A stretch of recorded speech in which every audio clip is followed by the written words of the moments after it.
You can only play video games for so long before your thumbs seize up, so it makes sense that many series choose to have the adventures continue in officially licensed comics, a medium that is marginally easier on the thumbs. Ah, paper cut. This is cool because it means you get to read comic books featuring your favourite gaming heroes. It's also simultaneously not cool because on occasion those comics will go fully hatstand and introduce storylines, revelations or shocking scenes that will have you saying, "What the f***? I guess this is canon now?" These are 7 times video game comics went fully off the deep end. Stop watching now if you like Link from Zelda having all his limbs attached.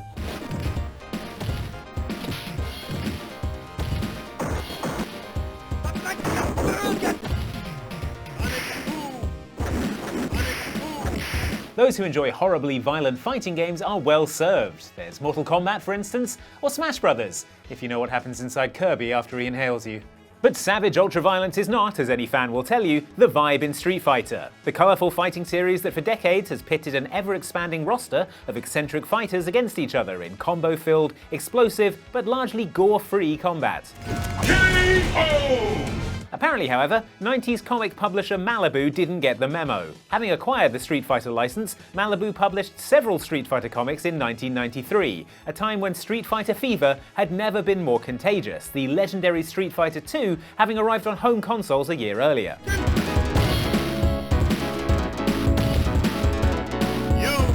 The plot of this comic predictably focused on nefarious villain M. Bison's attempt to take over the world. A plot that, less predictably, mostly involved having the character Sagat beat Ken nearly to death in an alleyway. But, you know, it's Street Fighter, and it's Ken. I'm sure he turns it around, right? Wrong! In a spectacularly grim departure from the tone of the Street Fighter games, this street fight concludes with Sagat and Balrog teaming up to use a curved blade to... hang on, surely I'm not reading this right. Slice off Ken's scalp and deliver the bloodied trophy to Ryu. Well, I don't like anything about that. And you know who else didn't? Capcom. As the comic's third and final issue explained, Capcom was not impressed with the way the comic series was going and cancelled it entirely. The issue features an epilogue that explains what would have happened had the series been allowed to finish, explaining that Ken did survive, although he's bald now and living under care while he recovers. A revelation that probably didn't give Capcom much reason to regret its decision. Let's rule the events of this comic non-canon, shall we? Oh, except for Blanca needing reading glasses. We'll keep that. What a pathetic excuse for a lord you were. Craven to the bone. Pushing me about like that. And after all that grafting, where did that get you? Elden Ring isn't exactly a funny game, unless you think it's funny to put an imp with a big stick around every corner. Stop laughing! Stop, I say! Okay, Elden Ring might be unintentionally funny on occasion, but broadly this epic fantasy RPG takes itself very seriously, telling the grim and frequently disquieting story of a vast kingdom falling to ruin, and the fearsome rulers decaying along with it. Oh, rise now, ye tarnished, ye dead, who yet live. So it makes sense that the manga Elden Ring Road to the Erdtree, published by From Software's parent company, Kadokawa Corporation, is a similarly grim retelling of the story. Or at least it is right up until page 8, where it becomes clear this official adaptation is a comedy manga mostly about butts. Huh. Didn't see that coming.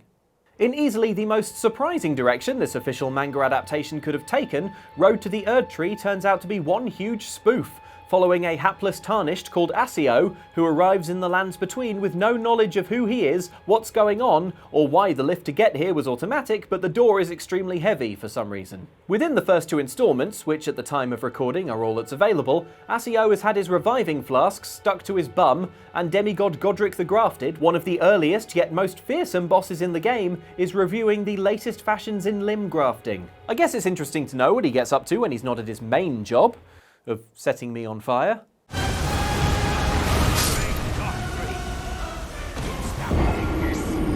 There's also something arguably cathartic in Asio's struggles to make sense of the lands between, and the gentle lampooning of Elden Ring's notorious inscrutability. Although what you'll mostly be thinking is, how on earth is this the official Elden Ring manga? And how long can this gag comic possibly run for? Can't wait for issue 700, where Asio has been fighting Melania Blade of Miquella for the last 500 pages. See how funny they find it then.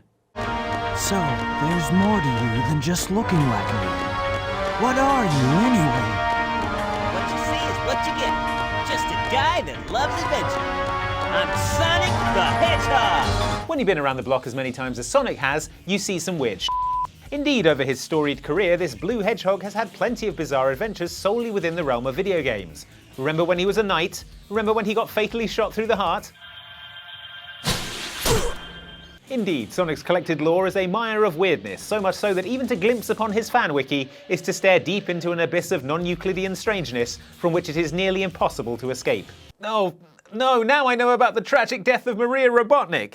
But nowhere have Sonic's adventures been allowed to run wilder and more free than in the comics. And perhaps nothing in the comics is odder than Sonic's outing in Super Sonic Special Issue 12, where Sonic is summoned into an alternate universe where Robotnik is good and trying to save humanity from all of Sonic's best friends who have been transformed into gigantic mutants. Regrettably, this is not even that weird for the Sonic comics, but what happens next is more memorable. Sonic takes command of a huge mech suit to fight his friends, all of whom have been mutated horribly by the power of the Chaos Emerald. Sonic hates beating his friends to death and is even less happy when, who should burst through the foliage, his own father. Grappling with his old man, Sonic's grip slips and he accidentally yanks out a fragment of Chaos Emerald embedded in his father's chest, killing him instantly. Sonic is distraught, the alternate universe Sonic cradles his dad's lifeless corpse, howling in unconstrained grief, and the comic ends. And now, you know how Sonic the Hedgehog killed his dad by accident. I sincerely hope this information doesn't overwrite anything important. Oh damn it, I used to know Spanish! Ah, lo siento. What does that mean?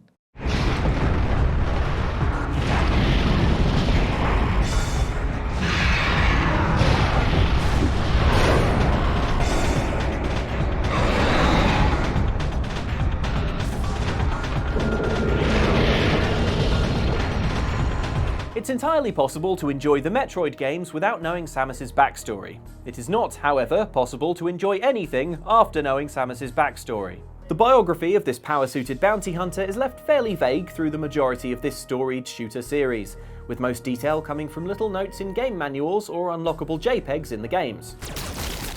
Put together, these tell that Samus was orphaned in a space pirate raid on planet K2L as a young girl. After that, she was raised among the Chozo, bird people who trained Samus to be a warrior, gave her the trademark power suit, and are now almost entirely extinct.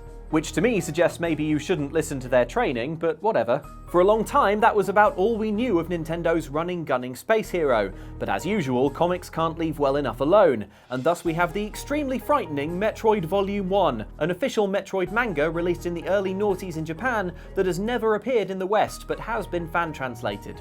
It shows Samus's idyllic life on planet K2L and the space pirate raid led by Ridley. As a reminder, that's Ridley, the big purple space dragon who pops up often in the games to fight Samus and never says a word but roars a lot. Manga Ridley, well, hits different.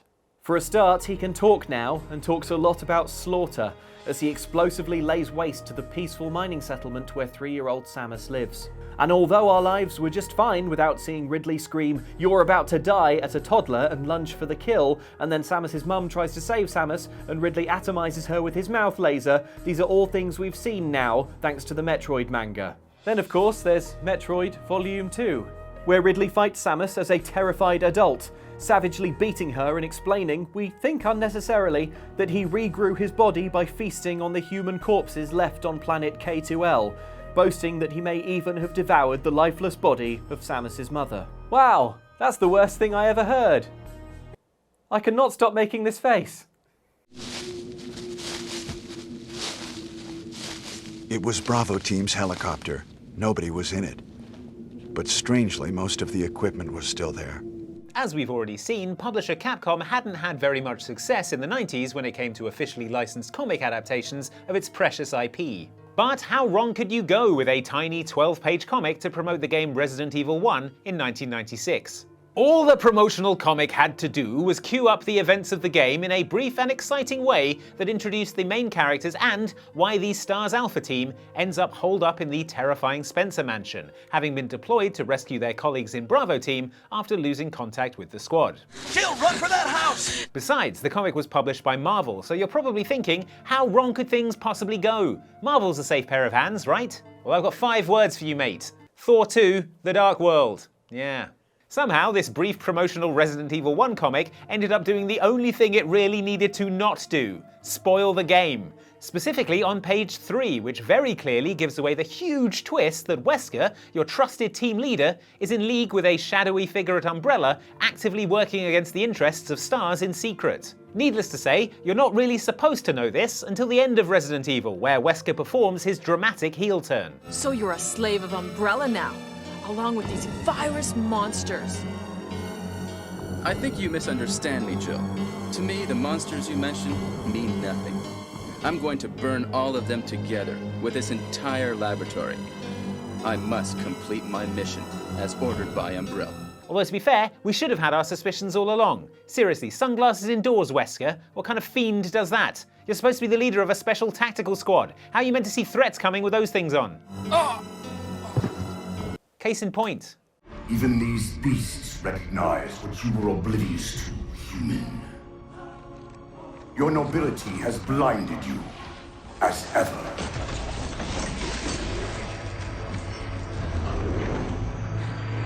The librarian left little to chance, didn't she? Turning my own guardians, my own world, against me. By now it's clear that comic book adaptations sometimes take certain liberties when it comes to writing things into video game canon. But absolutely no canonical tweak to an important character's fate is more outrageous than the explanation of what happened to the Didact from Halo. Humanity's imprisonment is a kindness. To refresh your memory, the Didact was Supreme Military Commander of the ancient Forerunners, and lover of fellow senior Forerunner, the Librarian, although the two disagreed often on the role a nascent human species should play in the galaxy. The humans were not meant to protect others. The mantle of responsibility for all things is ours, and ours alone. The sprawling Forerunner civilization is largely extinct during the time frame of the games, however, until Master Chief brings the Didact back in Halo 4, after which the Didact went on to serve as the main antagonist of that game, spouting his own brand of portentous Forerunner monologue right up until the end, when he gets tipped into a slip-space rupture like a proper idiot. This scene left many Halo fans wondering what was next for this extremely important foe in the Halo universe. Step forward the Halo comics and, I can't quite believe I'm about to say this, the Halo adult colouring book. Although many Halo fans assumed the Didact would make a triumphant return in 2015's Halo 5, it was in the Halo Escalation comic storyline, The Next 72 Hours, that the Didact's fate was revealed. Namely, that the slipspace portal spat him out in the desert landscape of Installation 03, where he wailed on folks for a while until Master Chief stabbed him in the eye, and then through complex means had him digitised in a Forerunner composer like an old vinyl collection. But if you think it's unsatisfying to learn the fate of a major Halo baddie in a spin-off comic, wait till I tell you that the most recent update on the Didact comes via the Halo adult colouring book, which includes a drawing of the Didact thinking about the Librarian with the text, "After his defeat by the Master Chief and imprisonment in the Domain, the Didact reflects on memories of his wife, the Librarian," which confirms that A, the Didact is now trapped in a Forerunner information repository, the Domain, and B, that the Halo colouring book has been granted way too much power.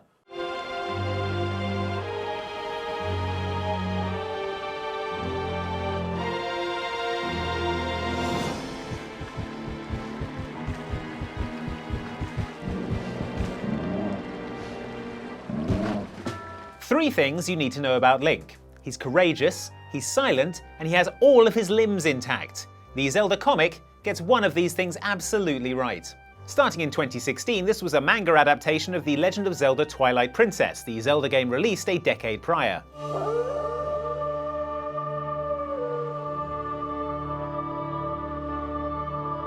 Twilight Princess is beloved by many Zelda fans who prize the game's darker tone compared to other entries in the long-running series. The colours are more muted, the visuals more realistic, and one of Link's most helpful mentors is a skeleton with a single glowing red eye. Weird. Anyway, the Twilight Princess manga adaptation takes that darker tone and runs with it.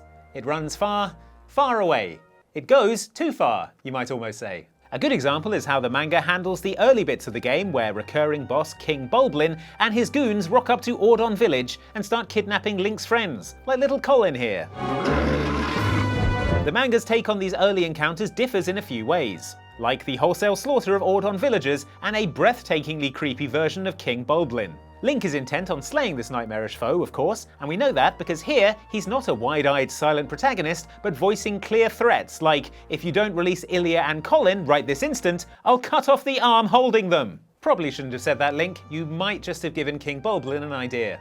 Because next, in a scene that will stay with you whether you want it to or not, bokoblins rise out of the water and pin Link down, making it all too easy for King Bulblin to bring his axe down in a murderous arc, hacking Link's arm off in one brutal motion. So if you're a Zelda fan who thought you'd never get to see officially licensed artwork of Link floating face down in Ordon Spring, bleeding freely while his severed arm floats nearby, today is a good news day. Hands up if that's you. Oh, I see no hands. Oh, sorry Link, that's insensitive.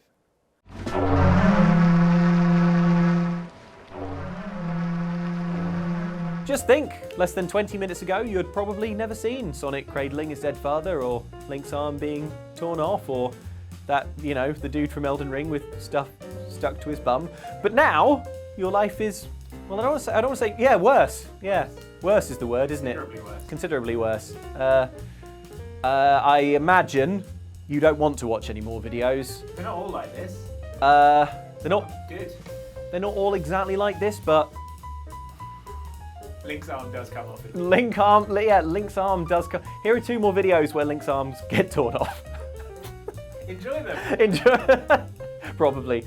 Enjoy them and subscribe and maybe join our Patreon if you would like to. You can go to patreon.com/oxclub and check out all the benefits there. All right, thanks for watching.